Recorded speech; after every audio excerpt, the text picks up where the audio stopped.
इंदौर के कारोबारी राजा रघुवंशी हत्याकांड में परत दर परत चौंकाने वाले खुलासे हो रहे हैं। अब सोनम रघुवंशी पर राजा पर काला जादू करने का आरोप लगा है। सोनम के कहने पर राजा ने अपने घर के बाहर एक पोटली लटकाई थी, जिसे लेकर उसने कहा था कि इससे किसी की बुरी नज़र नहीं लगेगी। वहीं दूसरी ओर एक और खुलासा ये भी हुआ है कि गाजीपुर जाने के दौरान सोनम के साथ 2 लड़कों को देखा गया था। ऐसे में सवाल उठ रहा है कि वे 2 लड़के आखिर कौन थे। बता दें कि राजा हत्याकांड के आरोपियों में शामिल पत्नी सोनम रघुवंशी और प्रेमी राज समेत 5 आरोपी शिलांग पुलिस की गिरफ्त में हैं।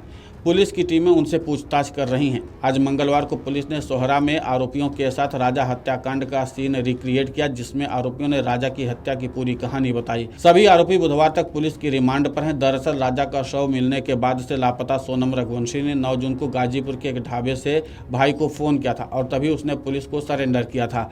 8 जून की रात को पुलिस ने इंदौर से 2 राज कुशवाहा और विशाल चौहान, सागर से आकाश राजपूत, ललितपुर से आनंद कुर्मी को गिरफ्तार कर लिया था। यानी कि सोनम रघुवंशी के सामने आने से पहले ही पुलिस ने चारों आरोपियों को पकड़ लिया था। राजा के पिता अशोक रघुवंशी ने कहा कि सोनम तंत्रमंत्र में विश्वास करती है। सोनम के कहने पर राजा ने घर के मुख्य गेट पर एक पोटली जैसी चीज लटका दी थी।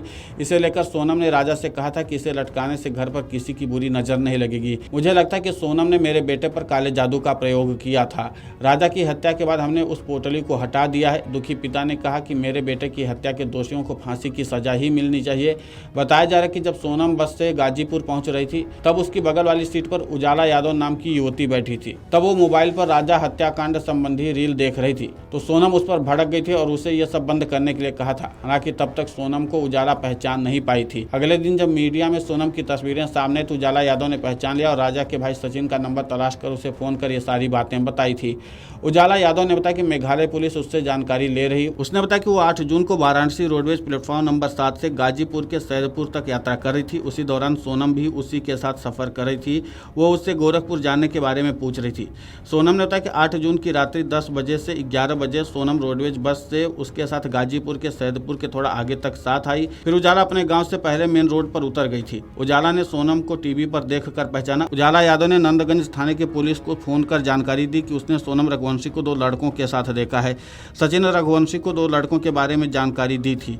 उसने वाराणसी के स्टेशन का सीसीटीवी देखने की भी बात कही थी। राजा रघुवंशी के भाई सचिन रघुवंशी ने उजाला यादव को चारों कातिलों का फोटो भेजा, लेकिन उजाला यादव ने इनकार किया कि उस वक्त इन चारों में से कोई नहीं था। चौंकाने वाली बात है कि सोनम जब सामने आई उसके पहले ही चारों आरोपी पुलिस के हत्थे चढ़ चुके थे। तो ऐसे में सवाल ये उठता है कि वो 2 लोग कौन थे जिसका जिक्र उजाला ने किया। हत्या के बाद सोनम राज की सिम का इस्तेमाल कर रही थी। पुलिस को आशंका है कि जब 7 जून को सोनम इंदौर से रवाना हुई थी तब वो इंदौर में अपना मोबाइल फोन छिपा कर गई, क्योंकि बस में सोनम के साथ बैठी उजाला यादव नामक युवती ने भी पुलिस को बयान दिया कि सोनम ने 2 युवकों से उनका मोबाइल फोन बात करने के लिए मांगा था। इसके अलावा ढाबे वाले युवक से फोन लेकर अपने भाई को फोन लगाया था।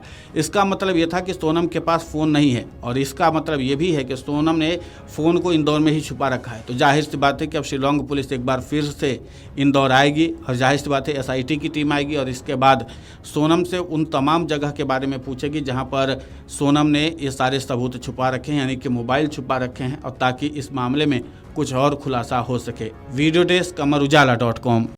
अगर आप ये वीडियो YouTube पर देख रहे हैं तो हमारे चैनल को सब्सक्राइब कर बेल आइकन दबाएं और Facebook पर देख रहे हैं तो हमारे पेज को लाइक करें।